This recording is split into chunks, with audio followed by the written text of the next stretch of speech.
नमस्कार मित्रांनो, लक्ष्मीच्या पावलांनी या मालिकेच्या आजच्या भागामध्ये मी तुम्हा सर्वांचे अगदी मनपूर्वक स्वागत करते. मित्रांनो, आजच्या भागामध्ये आपल्याला पाहायला मिळतं की अद्वैत आता रॉकेटला म्हणू लागतो की इंटरव्ह्यूची वेळ संपली आहे. रॉकेट म्हणतो, बरं मी बाकीच्यांना बसायला सांगतो. असं म्हणत रॉकेट आता बाहेर जाणार, परंतु त्याचवेळी धापा टाकत सुकन्या चांदेकर मेन्शनपर्यंत पोहोचलेली असते. आता सुकन्या अजून उशीर व्हायला नको म्हणून विचारते, मी आत येऊ का? तर आता आबा अद्वैत सुकन्याकडे पाहू लागतात. आता ज्यावेळी सुकन्या अद्वैतला पाहते त्यावेळी तिच्या हृदयाची धडधड वाढू लागते. हळूहळू एक एक पाऊल टाकत सुकन्या आता चांदेकरांच्या घरात प्रवेश करत असते. ज्यावेळी सुकन्या चांदेकरांच्या घरात प्रवेश करत असते, तिचं पाऊल ज्यावेळी चांदेकरांच्या घरात पडतं त्यावेळी मात्र सुकन्याच्या काळजाची धडधड अजून वाढलेली असते. तिची हृदयाची धडधड काही थांबत नसते. सुकन्या आपल्याला शांत करण्याचा प्रयत्न करते आणि मनाशीच म्हणते, मला असं का होतंय, माझी धडधड का वाढते? तर त्याचवेळी अद्वैत विचारतो, काय झालं, तुम्ही अशा अचानकच शांत का झालात? सुकन्या म्हणते, नाही काही नाही. तर अद्वैत सुकन्याला म्हणतो, तुम्ही त्याच आहात ना? सुकन्या म्हणते की हो. तर अद्वैत सुकन्याला म्हणतो, पण तुम्ही इथे काय करत आहात? सुकन्या म्हणते, नर्सच्या पदासाठी इंटरव्ह्यू आहे ना, आणि त्याच इंटरव्ह्यूसाठी मी आले आहे. अद्वैत म्हणतो, होती, आता नाही आहे. आता हे ऐकल्यानंतर सुकन्या अद्वैतला प्रश्न करत म्हणते, अहो असं कसं? इंटरव्ह्यू तर 12 वाजता सुरू होणार आहे ना, आणि मला मेसेजही तसाच आला आहे. असं म्हणत आता सुकन्या अद्वैतला मेसेज दाखवणार, परंतु त्याचवेळी सुकन्या वेळ पाहते आणि तिच्या लक्षात येतं की आपल्याला उशीर झाला आहे. सुकन्या अद्वैतला म्हणते, सॉरी मला किंचित उशीर झाला आहे. अद्वैत म्हणतो, किंचित नाही, अर्धा तास तुम्ही उशिरा आलात आणि म्हणूनच तुमची इंटरव्ह्यू नाही होऊ शकत. सुकन्या म्हणू लागते, काही कारणास्तव मला यायला उशीर झाला, प्लीज सर समजून घ्या, पण प्लीज असं निराश नका करू, मी इंटरव्ह्यूसाठी आली आहे, प्लीज सर इंटरव्ह्यू घ्याल ना? तर अद्वैत म्हणतो, नाही, तुमचे इंटरव्ह्यू नाही होऊ शकत. तर आबा म्हणतात, तू तीच आहेस ना जी मला मंदिरात भेटली होतीस? अद्वैत म्हणतो, आबा ही तुम्हाला मंदिरात भेटली? अद्वैतला आबा म्हणू लागतात, अरे हो, हिनेच तर माझ्या हाताला हळद लावली, ते पान बांधलं. आता मात्र सुकन्या खुश होते आणि अद्वैतकडे पाहत असते. तिला वाटत असतं की अद्वैत आपलं कौतुक करेल, परंतु कसलं काय? अद्वैत सुकन्यावर चिडतो आणि म्हणू लागतो, तुम्हीच उपचार केलेत का आबांवर? ती हळद वगैरे तुम्हीच बांधलीत ना? सुकन्या म्हणते की हो. अद्वैत म्हणतो, चुकीचे उपचार केले आहेत तुम्ही. सुकन्या म्हणते, नाही सर, मी चुकीचे उपचार नाही केले आहेत, त्या क्षणाला जे उपचार करायला हवेत तेच मी केले आहेत. अद्वैत म्हणतो, हो का, पण ते चुकीचे आहेत. सुकन्या म्हणते, सॉरी सर, तुम्हाला जर चुकीचं वाटत असेल तर काहीच हरकत नाही, मी तुमच्या मताचा रिस्पेक्ट करते, परंतु सर माझा इंटरव्ह्यू होईल ना? अद्वैत म्हणतो, नाही, ते शक्य नाही, आता तुमचा इंटरव्ह्यू नाही होऊ शकत. सुकन्या म्हणते, पण सर मी तुम्हाला तुमचं नाव विचारायचंच राहून गेलं. अद्वैत म्हणतो, मी अद्वैत चांदेकर. आता हे नाव ऐकताच सुकन्याच्या हृदयाची धडधड पुन्हा एकदा वाढू लागते. पुन्हा एकदा ते नाव तिच्या जवळचं वाटू लागतं. सुकन्या शांतच होते आणि म्हणू लागते, सॉरी सर, मला खरंच उशीर झाला, पण आता तुम्ही माझी इंटरव्ह्यू घ्याल ना? मला एक संधी द्या प्लीज सर. परंतु अद्वैत आता सुकन्याला संधी देण्यासाठी नकार देतो आणि म्हणू लागतो, तुम्ही नर्सच्या पदासाठी इंटरव्ह्यूला आला होता ना? मग मला सांगा, नर्स या पदासाठी जर इंटरव्ह्यू असेल तर त्यासाठी वेळेत येणं किती आवश्यक आहे? याचाच अर्थ तुम्ही वेळेत येऊ शकत नाही म्हणजे तुम्हाला तुमच्या कामाबद्दल सिरियसनेस नाहीच आहे. तुमचं काम किती महत्त्वाचं आहे या गोष्टीची तुम्हाला जाणीवच नाही आहे, आणि म्हणूनच अशा व्यक्तींची मी इंटरव्ह्यू नाही घेऊ शकत. त्यामुळे प्लीज माफ करा, तुमचे इंटरव्ह्यू नाही होऊ शकत. आता सुकन्या पुन्हा अद्वैतला रिक्वेस्ट करत असते. अद्वैत इंटरव्ह्यू घेण्यासाठी नकार देतो. तर आबा अद्वैतला म्हणतात, अद्वैत, अरे आपण एक संधी देऊ शकतो तिला. अद्वैत म्हणतो, आबा? तर आबा म्हणतात, हो रे, एक संधी दे ना तिला. आता अद्वैत सुकन्याकडे पाहणार त्या अगोदरच सुकन्या फाईल घेऊन अद्वैतच्या समोर उभी असते. आता मात्र आबांच्या शब्दापुढे अद्वैतचं काही चालत नसतं. अद्वैत सुकन्याची फाईल घेतो आणि म्हणू लागतो, बसा तुम्ही. आता अद्वैत बसायला येणार त्याचवेळी सुकन्याच्या फाईलमधून एक चिठ्ठी खाली पडते आणि ती चिठ्ठी असते कलानेच अद्वैतसाठी लिहिलेली. कलाने त्या चिठ्ठीमध्ये लिहिलेलं असतं, चांदेकर, रोहिणी आत्या आणि राहुल आपल्या घराबद्दलचा एक वाईट विचार करत आहेत. ते आपलं घर विकण्याचा प्रयत्न करत आहेत आणि तिने सगळं काही कारस्थान त्या चिठ्ठीवर लिहिलेलं असतं. परंतु त्याचवेळी आता सुकन्याचंही ते चिठ्ठीवर लक्ष पडतो. अद्वैतचाही पडताच अद्वैत ती चिठ्ठी उचलायला जाणार. सुकन्या म्हणते, सर एक मिनिट, ती माझी चिठ्ठी आहे, माझ्याच फाईलमधून पडली. असं म्हणत सुकन्या ती चिठ्ठी घेते, तो कागद आपल्या बॅगमध्ये ठेवते. सुकन्या म्हणू लागते, सॉरी सर, माझा कागद चुकून खाली पडला. आता अद्वैत सुकन्याची फाईल पाहत असतो. आता अद्वैत ती फाईल पाहताच सुकन्याला विचारतो, तुम्ही मिस सुकन्या ना? तर सुकन्या म्हणते की हो, मी सुकन्या. आता अद्वैत सुकन्याला विचारतो, आई वडील कुठे असतात? आता मात्र सुकन्या शांतच होते. अद्वैत म्हणतो, मी तुम्हाला काहीतरी प्रश्न विचारला आहे. सुकन्या म्हणते, आई वडील नाही आहेत. अद्वैत म्हणतो, सॉरी. तर त्यानंतर अद्वैत आता सुकन्याला म्हणतो, तुमच्या एक्सपिरियन्सबद्दल तुम्ही काही सांगाल का? तर सुकन्या अद्वैतला म्हणते, नाही सर, मला कुठल्याही प्रकारचा एक्सपिरियन्स नाही आहे, पण माझ्यासाठी हा पहिलाच इंटरव्ह्यू आहे. अद्वैत म्हणतो, सॉरी, मग तुम्हाला हा जॉब नाही देऊ शकत, कारण या पदासाठी आम्हाला अनुभवी नर्स हवी आहे. सुकन्याची फाईल अद्वैत पुन्हा एकदा सुकन्याच्या हातात देत असतो आणि रॉकेटला म्हणू लागतो, यांना यायला सांग. रॉकेट म्हणतो, प्लीज तुम्ही येऊ शकता. सुकन्या म्हणते, सर प्लीज माझं ऐकून तरी घ्या, प्लीज मला एक संधी तरी द्या. परंतु अद्वैत सुकन्याचं काही ऐकून न घेता तिला बाहेर जायला सांगतो. तर अद्वैत आता आबांशी कोणती नर्स तुमच्या सेवेसाठी ठेवावी, तुमची काळजी कोण योग्य घेऊ शकते यावर चर्चा करत असतात. तर सर्वच जण आता बाहेर नक्की कोणाचं सिलेक्शन होऊ शकतं याची वाट पाहत असतात. तर त्याचवेळी अद्वैत त्या ठिकाणी येतो आणि म्हणू लागतो, आबासाहेब चांदेकर यांची काळजी घेण्यासाठी ज्या नर्सला आम्ही अपॉइंट केलं आहे तिचं नाव आहे. आता मात्र सुकन्याच्या हृदयाची धडधड वाढलेली असते. सुकन्याला वाटत असतं की आपलं कदाचित सिलेक्शन होऊ शकतं, परंतु त्याचवेळी सुकन्याच्या पदरी मात्र निराशा येते, कारण अद्वैत ज्या मुलीचं नाव घेतो तिचं नाव असतं स्नेहा वाघ. अद्वैत म्हणू लागतो, स्नेहा वाघ यांचं आम्ही सिलेक्शन केलं आहे. स्नेहा खूप खुश होते आणि अद्वैतला म्हणू लागते, थँक्यू सो मच सर. अद्वैत म्हणतो, उद्या सकाळी 10 वाजता यायचं आहे. 10 वाजता म्हणजे त्याच वेळी इथे यायचं आहे. हे तुमचं जॉईनिंग लेटर. परंतु एक गोष्ट लक्षात ठेवायची, इथे 10 वाजता म्हटल्यावर 10 वाजताच यायचं. तर स्नेहा अद्वैतला म्हणते, हो सर, मी नक्कीच येईन. असं म्हणत स्नेहा तिथून निघून जाते. आता अद्वैतही तिथून निघून जात असतो. तर सुकन्या अद्वैतच्या समोर जाऊन उभी राहते आणि म्हणू लागते, सर मी सुद्धा या पदासाठी खरंच योग्य होती आणि तसंही मलाही वाटत होतं की माझं सिलेक्शन होईल, परंतु सर तुम्ही तसं काहीच केलं नाही. अद्वैत म्हणतो, हो, कारण तुम्ही वेळेत आला नाहीत. जर तुम्हाला सिलेक्शन व्हावं असं वाटत होतं तर तुम्ही इथे वेळेत यायला हवं होतं, परंतु तुम्ही मात्र वेळेत आला नाहीत आणि मी तुमचं सिलेक्शन नाही करू शकलो. तर सुकन्या अद्वैतला म्हणू लागते, सर पण तुम्ही माझं काही ऐकूनच घेतलं नाही, प्लीज माझं ऐकून तरी घ्या, प्लीज माझं ऐकून घ्या आणि मग तुम्ही संधी द्यायची की नाही हे ठरवा. अद्वैत म्हणतो, तसंही शिकवणाऱ्या माणसांचं ऐकून घ्यायचं मी केव्हाच सोडलं आहे. असं म्हणत अद्वैत तिथून निघून जातो. आता सुकन्याचं सिलेक्शन तर अद्वैतने केलेलं नसतं आणि तिचं काही ऐकून घ्यायलाही तयार नसतो, त्यामुळे सुकन्याला खूप वाईट वाटतं. आता सुकन्या घरी परतलेली असते. ज्यावेळी सुकन्या घरी येते त्यावेळी तिचा चेहरा खूप उदास असतो. सुकन्याला पाहून आता नेहा म्हणते, सुखी कसा झाला इंटरव्ह्यू? हा जॉब तुला मिळाला आहे ना? सुखी अगं सांग ना, मला आनंदाची बातमी ऐकायची आहे. परंतु सुकन्या काहीच बोलत नाही. आता नेहा कपाट बंद करण्यासाठी बाजूला जाते आणि त्याचवेळी सुकन्या तिच्या पर्समध्ये असणारे पैसे बाहेर काढते. आता फक्त तिच्याजवळ 1000 रुपये शिल्लक असतात. सुकन्या मनाशीच म्हणते, आता फक्त एवढेच पैसे शिल्लक आहेत, यात मी कसं निभावणार आहे? या सगळ्यात मला घर खर्च, घरातील वाण सामान, लाईट बिल, काकांची औषध पाणी आणि या घराचं भाडं, हे सगळं काही एवढ्यात नाही होऊ शकत. पण मी कसं निभावू? हे सगळं काही निभावणं माझ्यासाठी खरंच खूप कठीण आहे. इथे माझाच खर्च उचलताना मला खरंच नाकीनऊ येत आहेत. मग माझं हॉस्पिटल होण्याचं स्वप्न कसं पूर्ण होईल? सुकन्याला खूप वाईट वाटत असतं. आजची नोकरी तिला मिळेल ही तिची अपेक्षा असते, परंतु आज मात्र तिच्या पदरी निराशा पडल्यामुळे ती खूप अस्वस्थ असते. आता नेहा म्हणू लागते, सुखी यार नक्की काय झालंय तिथे, सांगशील का? सुखी अगं मला खात्री होती की तुझंच सिलेक्शन होणार, ही नर्सची नोकरी तूच करणार, कारण या पदासाठी तुझ्या इतकं योग्य कोणीच असू शकत नाही आणि तुझ्या इतकी चांगलं काम कोणी करूही शकत नाही. मग काय झालं सुखी यार, तिथे काय घडलं सांगशील का?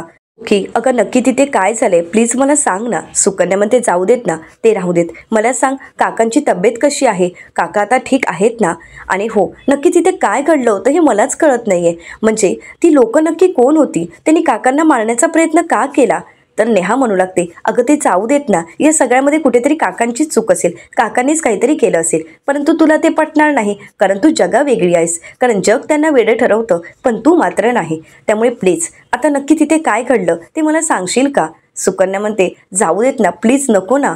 नेहा म्हणते, नाही सुके, मला ऐकायचंच आहे तिथे नक्की काय घडलं आणि का नाही तुला हा जॉब मिळाला. सुकन्या म्हणू लागते, नेहा अगं मी तरी काय करणार आहे. जर माझं नशीबच यू टर्न घेत असेल आणि माझ्या पदरीच जर काही पडणार नसेल आणि फक्त निराशाच येणार असेल तर मी तरी काय करणार आहे. आता सुकन्या अस्वस्थ असते. आता नेहाला मात्र काहीच कळत नसतं. नेहा म्हणू लागते, कसला यू टर्न, तू कशाबद्दल बोलतीयस. तर नेहाला आता सुकन्या म्हणू लागते, तुला तो देवळातला माणूस आठवतोय का, त्याचा मोबाईल माझ्याकडे, माझा मोबाईल त्याच्याकडे होता, आठवतंय का. तर नेहाला ते सगळं काही आठवतं. नेहा म्हणू लागते, हो आठवलं, पण त्याचं काय. तर आता सुकन्या नेहाला म्हणते, त्याच्याच घरी इंटरव्ह्यू होता आणि तोच इंटरव्ह्यू घेत होता. आता हे ऐकल्यानंतर नेहा म्हणते, अरे बापरे. तर सुकन्या म्हणते, त्या माणसाचा काय प्रॉब्लेम आहे ना, मला काहीच कळत नाही. खरं तर असं वाटतं की त्या माणसाला समोरची माणसंच दिसत नाहीत. अगं बघ ना, कधी मध्ये थँक्यू म्हणतो, सॉरी म्हणतो, काहीच कळत नाही. मला मान्य आहे की देवळात जो काही गोंधळ झाला त्यामुळे मला इंटरव्ह्यूला जायला उशीर झाला, पण जो काही गोंधळ झाला त्याला तो सुद्धा कुठेतरी कारणीभूत आहेच ना, आणि म्हणूनच मला जायला उशीर झाला. पण नाही, त्याने ते समजूनही घेतलं नाही आणि ऐकूनही घेतलं नाही.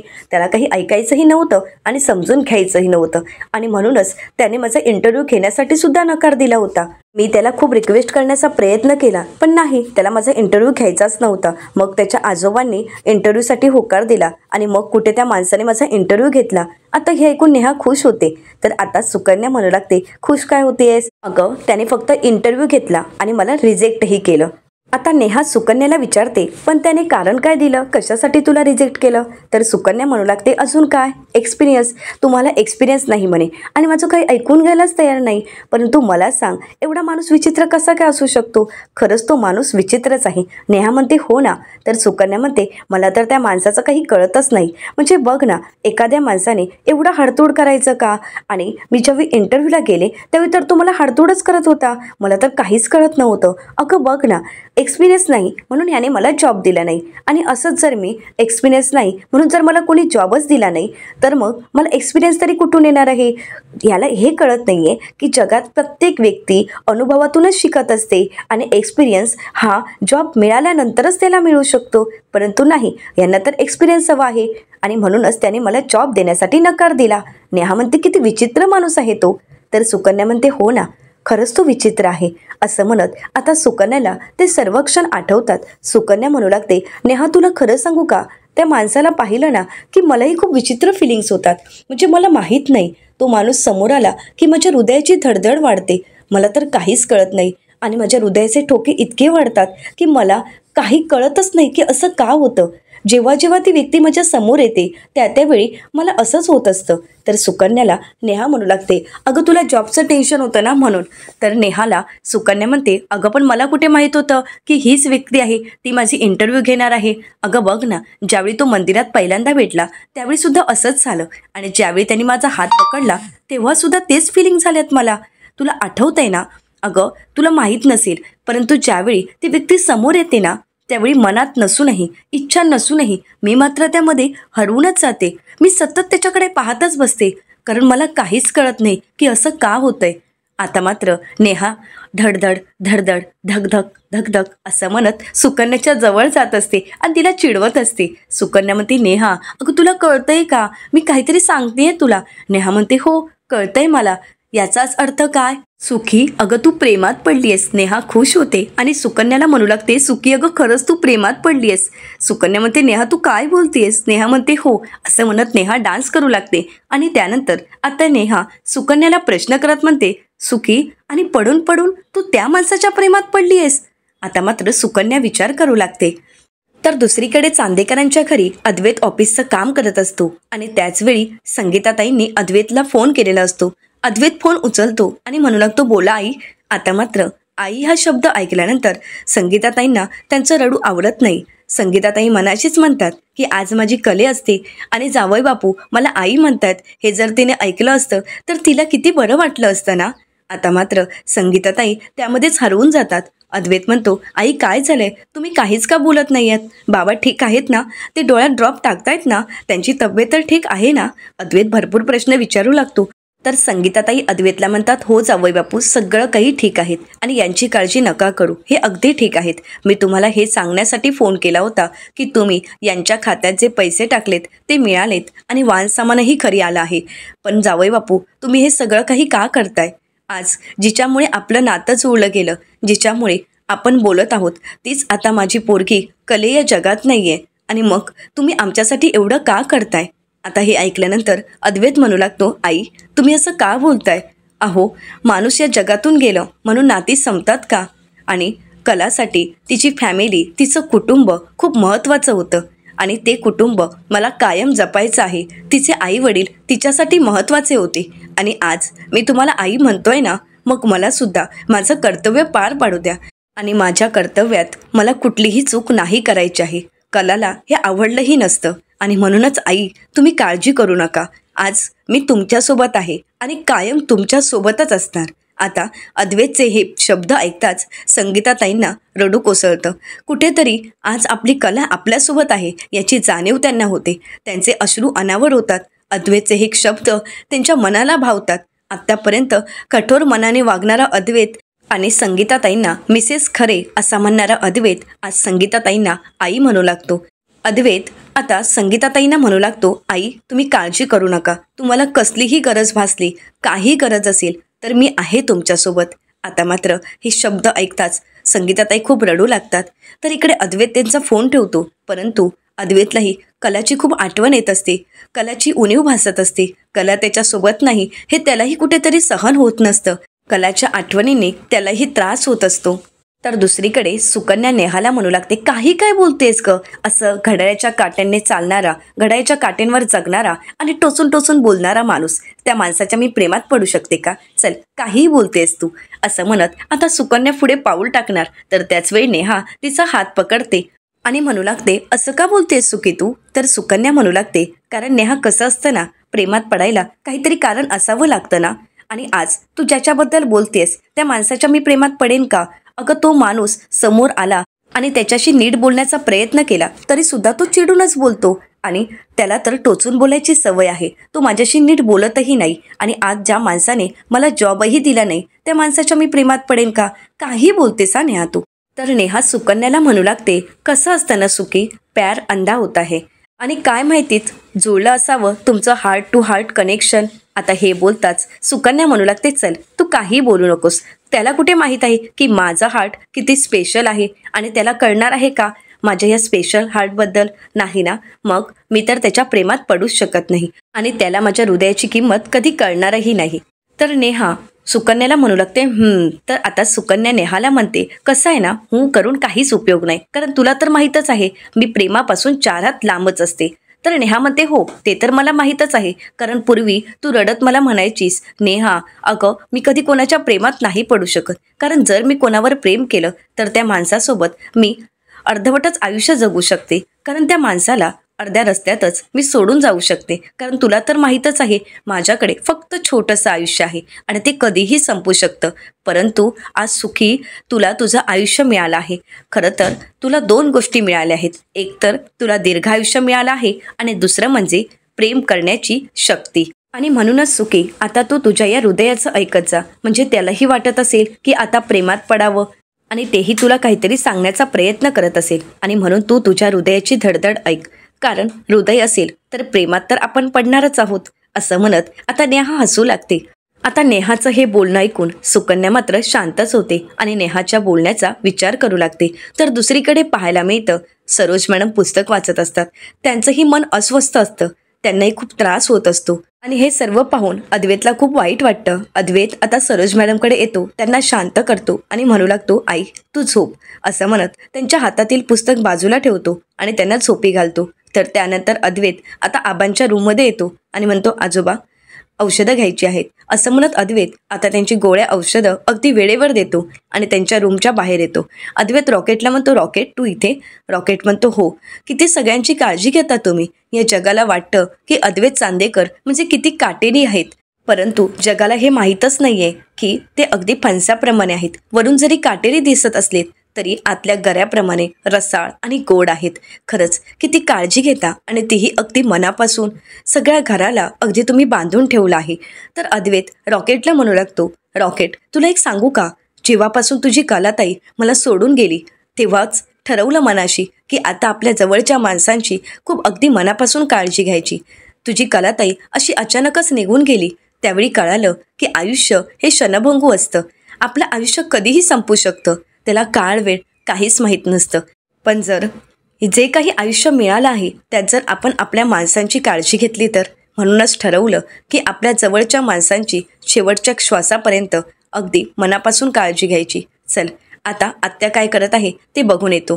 पण हो, तू जाऊन लगेच झोप, उगाच जागरण करत राहू नकोस. असं म्हणत आता अद्वैत रोहिणी आत्यांना पाहण्यासाठी त्यांच्या रूमच्या दिशेने निघालेला असतो. तर दुसरीकडे सुकन्या नेहाला म्हणू लागते, झालं का तुझं फिल्मी स्टाईल बोलणं? आता हो ऐक, तुला वाटतंय ना की मी प्रेमात पडली असेल, तर तसं काही नाहीये. आणि हो, माझ्या या हृदयाची किंमत त्याला काय करणार. माझ्यासाठी माझं हे हृदय खूप मौल्यवान आहे. ज्या व्यक्तीने आज मला हे हृदय दिलं आहे, ज्या व्यक्तीमुळे मला जगाची नवी उमेद मिळाली आहे, ते हृदय मी खरंच अगदी मनापासून जपणार आहे. त्या हृदयाला अजिबात धोका पोहोचू देणार नाही.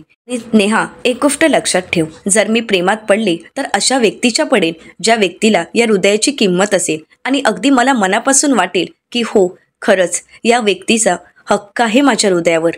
अशाच व्यक्तीच्या मी प्रेमात पडेल, प्रॉमिस. तर नेहा हसू लागते. तर दुसरीकडे पाहायला मिळतं राहुल फेऱ्या मारत असतो. त्याची चिडचिड होत असते. राहुल रोहिणी आत्यांना म्हणू लागतो, मम्मा मला माहीत आहे तो वेडा त्या मंदिराजवळच असतो. काही करून आता त्याला शोधावंच लागेल आणि उगाचच तो वेडा आपल्या हातून मरणार आहे. रोहिणी आत्या म्हणतात, अगदी कलासारखा. कलाचा सुद्धा जीव आपण कसा घालवला आहे हे तर तुला माहीतच असेल. त्या दिवशी जर ती आपल्या प्लॅनच्या मध्ये आली नसती ना, तर आज तिच्यामुळे त्या वेड्याला शोधत फिरायची वेळ आपल्यावर आलीच नसती. परंतु नाही, तिला तर आपल्या प्लॅनच्या मध्ये यायचंच होतं आणि म्हणून तिचाही जीव तसाच गेला आहे. आणि त्याचवेळी राहुल काही बोलणार तर अद्वैत त्या ठिकाणी आलेला असतो. आता अद्वैतला पाहिल्यानंतर राहुल आणि रोहिणी आत्या या दोघांनाही धक्का बसतो. राहुल म्हणतो, दादा तू इथे? तर येणाऱ्या पुढील भागामध्ये आपल्याला पाहायला मिळतं की अद्वैत आता सुकन्याला म्हणू लागतो, मॅडम तुमची ड्युटी आत आहे, आता या पायाचे ठसे उमटवत तुमच्या या ड्युटीला सुरुवात करा. आता अद्वैत पुढे निघून जातो. तर त्याच वेळी सुकन्या अगोदर तुळशी मातेचा आशीर्वाद घेण्यासाठी तुळशीसमोर उभी राहते आणि हात जोडत तिचा आशीर्वाद घेते. आता त्याचवेळी नेहाचा लक्ष तुळशी वृंदावनात असणाऱ्या मंगळसूत्राकडे जातो. आता सुकन्या ते मंगळसूत्र हातात घेते आणि चांदेकरांच्या घरात प्रवेश करते. चांदेकरांच्या घरात पाऊल टाकत असताना आता सुकन्याच्या हृदयाची धडधड वाढत असते. इकडे मात्र सर्वच जण सुकन्याकडे पाहत असतात. त्याचवेळी सुकन्या आता अद्वैतच्या समोर येते आणि म्हणू लागते, हे मंगळसूत्र तुळशी वृंदावनात सापडलं, घरच्या लक्ष्मीचंच असेल ना. असं म्हणत आता सुकन्या ते मंगळसूत्र अद्वैतच्या समोर धरते. एकीकडे अद्वैत आणि दुसरीकडे सुकन्या आणि मध्ये असतं ते म्हणजे कलाच्या प्रेमाची निशाणी, ते मंगळसूत्र जे अद्वैतने तुळशी वृंदावनात ठेवलेलं असतं ते आता पुन्हा एकदा चांदेकरांच्या घरात आलेलं असतं. आता सुकन्याच्या हृदयाची धडधड अद्वैतच्या हृदयापर्यंत पोहोचेल का, हे पाहणं अतिशय रंजक ठरणार आहे. मित्रांनो, अशाच मालिकांचे नवनवीन अपडेट पाहण्यासाठी चॅनलला नक्कीच सबस्क्राईब करा. आणि हो, आजचा हा व्हिडिओ कसा वाटला हे कमेंट करून नक्कीच कळवा. आणि हो, आजचा हा व्हिडिओ आवडला असेल तर व्हिडिओला लाईक करायलाही विसरू नका. व्हिडिओ पाहिल्याबद्दल तुम्हा सर्वांचेच अगदी मनपूर्वक धन्यवाद.